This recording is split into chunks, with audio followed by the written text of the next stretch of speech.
The Teenager's Guide to the Safe Use of Internet Pornography.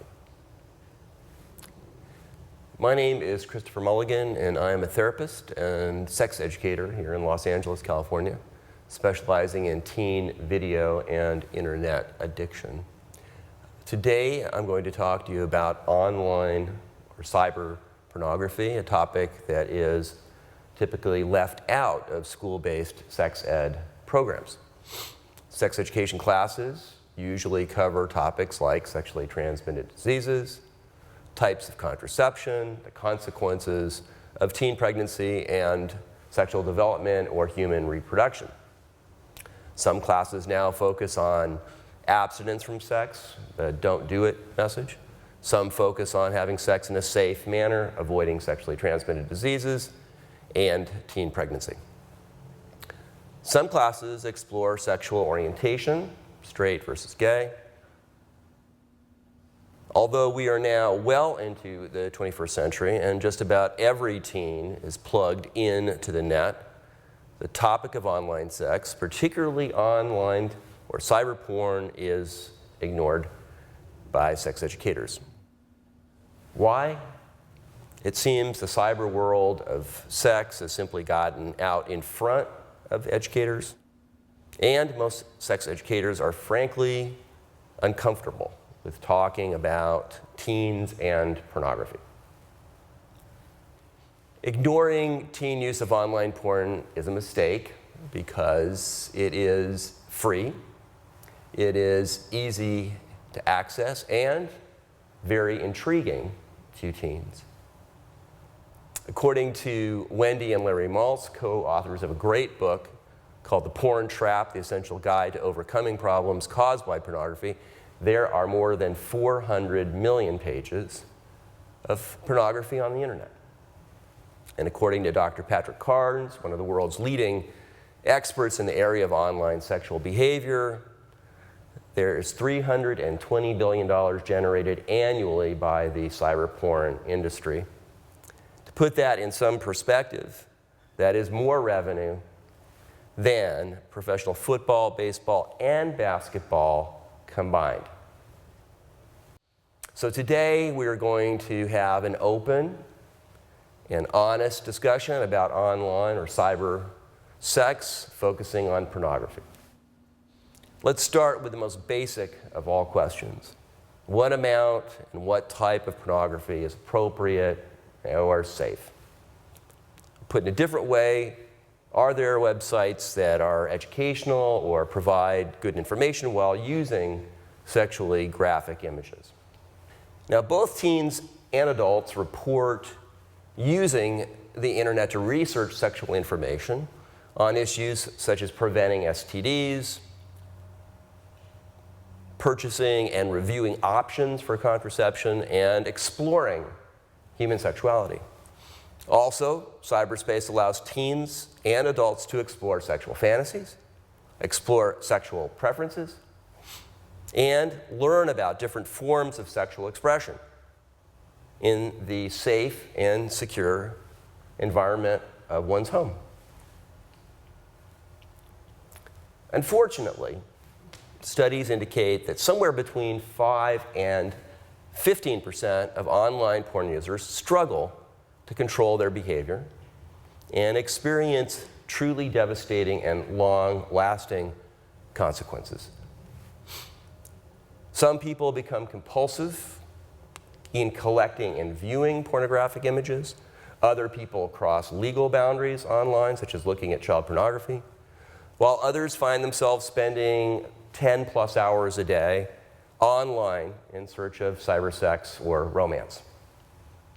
Although online porn may be fun and exciting for some teens and adults, by the way, and pose no emotional or physical health risks, the downside far outweighs any upside. After having worked with teens and adults with online porn problems, I think the risk is so great that the best approach is to stay clear of porn sites altogether. I can't tell you how many times I've heard teens and adults say, I just wish someone had told me how easy it is to get out of control with cyber porn. My position is not about whether online or cyber porn is good or bad, or right or wrong from a moral perspective or a religious perspective. Simply put, I think porn has the potential to seriously damage your emotional, sexual, physical, and social health. I am certain no one will ever regret not using porn. They will only regret being exposed to and using porn and losing control of their lives. So what does it mean to say cyber porn can take over a person's life? It means with a click of your mouse here and a click of your mouse there, one can become completely focused on the sexual stimulation the images and videos create. When masturbation is combined with looking at online pornography, then pornography provides a very powerful and pleasurable experience, an experience so pleasurable for many regular people, teens. They want to have this experience over and over and over throughout the course of each day. The difficulty with controlling online porn is it provides an experience of intense sexual pleasure that is combined with immediate gratification. Pornography can provide a person with whatever sexual experience they want, no matter how extreme or strange or forbidden, without having to take into consideration the needs or feelings or values of a sexual or romantic partner. In the porn world, you can do whatever you want, whenever you want, with whomever you want, without having to think about anyone else. Pornography is so powerful as a source of sexual excitement that it actually produces physiological changes in your body, such as an erection, automatically. What is really amazing about cyber porn is sexual stimulation even happens when the viewer does not like the idea of pornography or feels uncomfortable with pornographic images. With respect to triggering this intense sexual response, your eyes see no difference between sex on the screen and sex in real life. Porn, cyber porn, can change the way your brain functions. The reason that people get out of control with cyber porn is precisely because by viewing porn, their brain gets rewired. Whenever you look at porn, very powerful chemical in your brain is released called dopamine. And dopamine is released whenever we get sexually aroused. Pornography causes the dopamine production in your brain to increase dramatically, which simply means that porn feels really, really good. This increase produces a drug-like high that many researchers who study pornography now think is similar to the high produced by crack cocaine. Pornography also triggers the production of the hormone testosterone, which is present in both young men and young women, which is connected to sexual desire. And to give online porn added power, it also increases the production of what is called feel-good chemicals in our brain, such as adrenaline, endorphins, and serotonin. Unfortunately, by increasing the production of these pleasure chemicals in your brain, pornography also reduces your body's natural ability to produce these chemicals under normal life circumstances. So in other words, the more often you're sexually stimulated by online porn, the more often you engage in a sexual relationship with online media, images or video, the more difficult it can be to produce these same chemicals in a romantic and sexual relationship with a real person. So the person that looks at porn can become so accustomed to looking at porn that when they have an opportunity to have a sexual relationship with a real person, they don't get excited or turned on. Cyber porn is also a lot like gambling. Developing a compulsive or addictive relationship with cyberporn happens because the process of looking at images is similar to the process of gambling. As a person scrolls through images and videos, they find certain hits to be highly stimulating and exciting, just like landing on the jackpot on a slot machine. Other times, the images are boring or repetitive, and therefore similar to pulling the lever on a slot machine and losing. This process of winning and losing is called intermittent reward system, which means sometimes you win, sometimes you lose. So what this simply means is, as you look at porn, sometimes you get the high you want, and sometimes you don't. And it's the search for this winning combination that keeps a person interested in pornography.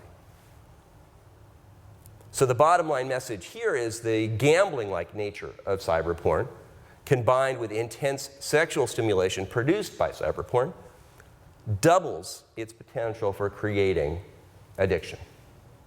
One of the hidden dangers of pornography is the way it functions as a very powerful form of sex education.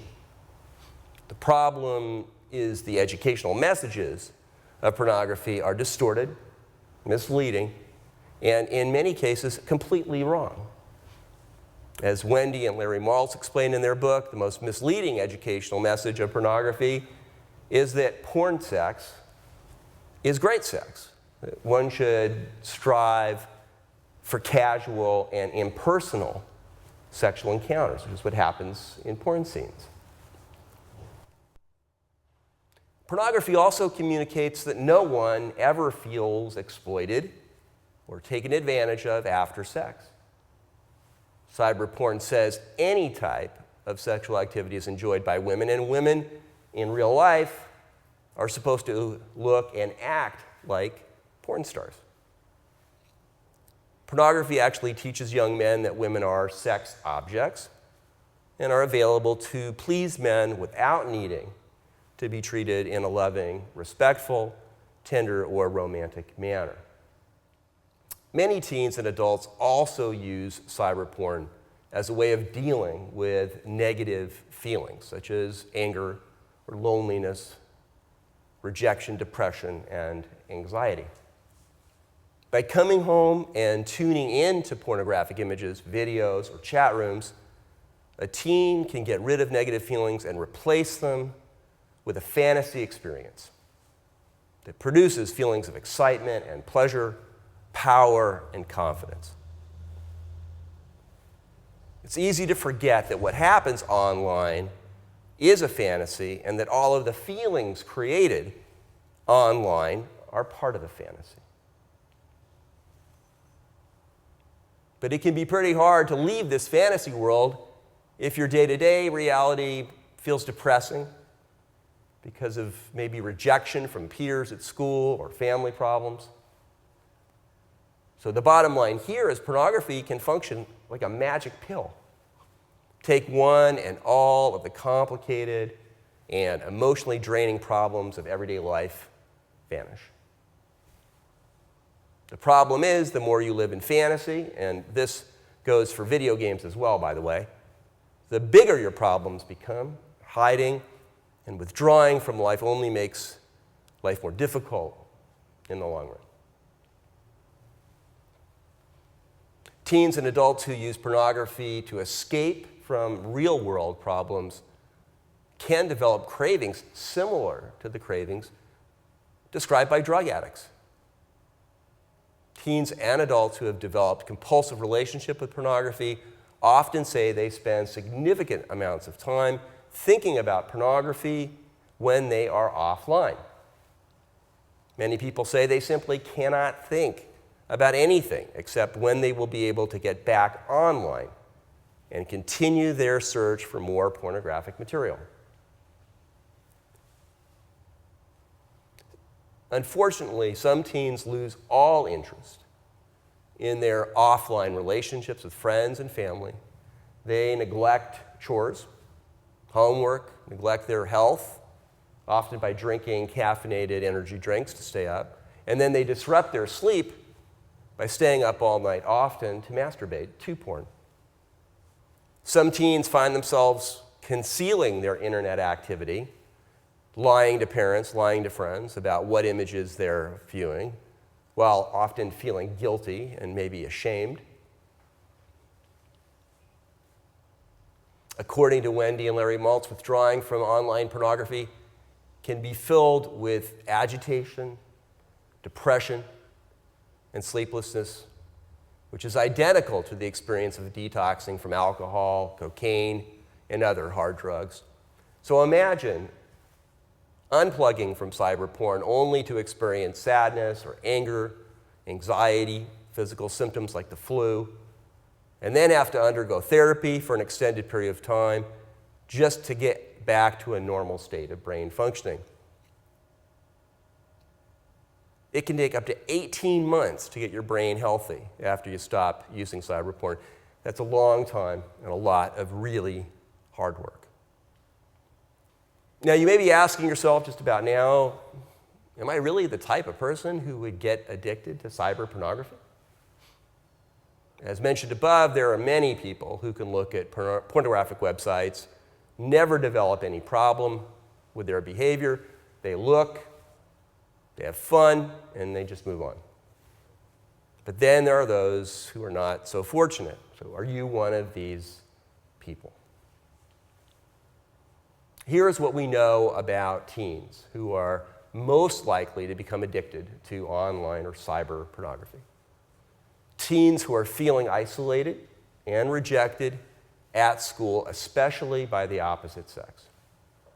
Teens that have had difficulty developing age-appropriate sexual relationships. Teens that experience depression, sadness, dark days, pessimism, a lack of joy. Teens that experience problems making and keeping friends, especially beginning in elementary school. Teens that have family members, parents, sibs, uncles, aunts, cousins, grandparents, etc., that have had problems with compulsive and addictive behavior, alcoholism, drug addiction, gambling, overeating, shopping, and of course, pornography addiction. The problem with addiction is your vulnerability to becoming addicted is very much determined by factors that you can't determine until it's too late. For example, if you have a biological or genetic predisposition based on your family member's addiction history, it's possible that one simple exposure to a pornographic image could trigger an addiction cycle. Cyber porn also has the potential to drive you across legal boundaries. I had a case last year that involved a 17-year-old boy at a good school from a loving and responsible family who decided to check out a porn site that had images of nude children, some engaged in sexual activity with adults. At first, my client was interested in checking out porn sites with teen girls rather than sites that had adults. And after a week, he then decided to check out a website that had preteen girls, just out of curiosity. Then he decided to check out a website with kids, 6 to 10 years old. He was disgusted by what he saw, but he couldn't stop watching. The next day, he went to another kid porn site. Long story made short, this normal young man became intrigued by child porn sites and was eventually arrested by the Los Angeles Police Department and the FBI, who were monitoring these child porn sites. 12 officers came to his house at 10 o'clock at night and arrested him. After a long and very expensive process involving lawyers and therapists, law enforcement decided not to prosecute as they realized he was curious, had exercised bad judgment, but was not a criminal. But it goes to show how a click here or a click there can lead to big trouble. So with all this talk of problems with cyber pornography, including addiction, legal risk, you may be wondering, well, what is normal sexual behavior for a teenager? Well, what is normal?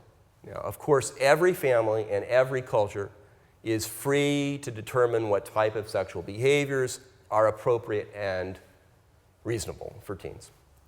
But here's a list of what sex educators consider to be typical for teens.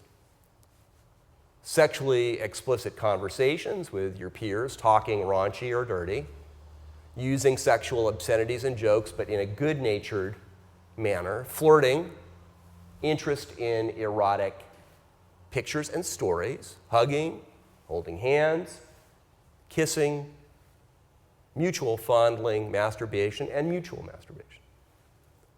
It is also considered normal in high school to have a girlfriend or boyfriend where sexual intercourse is part of the relationship.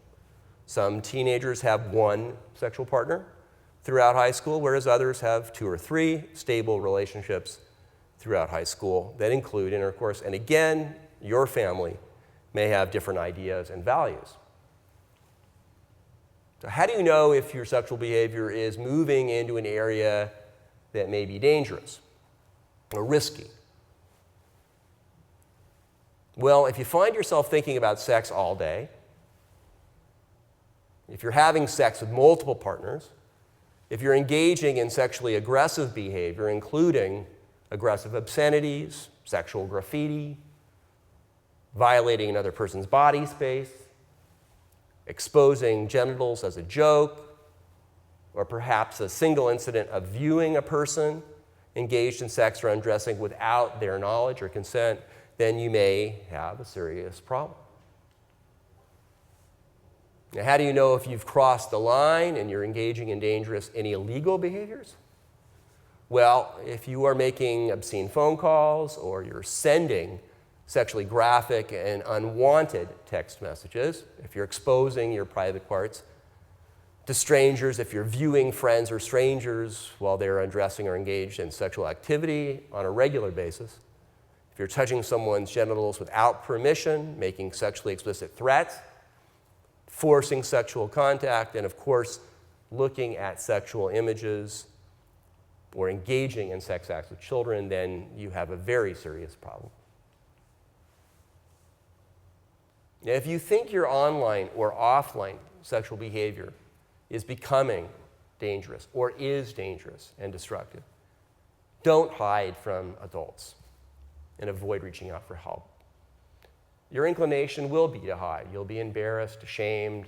You'll be afraid of being punished. You'll be afraid of people finding out, and so you'll keep it to yourself. But the longer you wait to get help, the more difficult it can be to get help, and the harder it can be to get back to a normal state of functioning. So help really is available. It could be your parent that could surprise you. It could be a sibling. It could be another relative, or it could be a rabbi or a priest or a reverend. It could be your pediatrician who you've known for the last 10 years. It could be a trusted teacher at your school, or maybe your school has a school counselor. It could be a therapist that you're seeing, or maybe a therapist that your family knows. And it could be a friend of yours who you trust and you reach out to, and they help you get the help you need.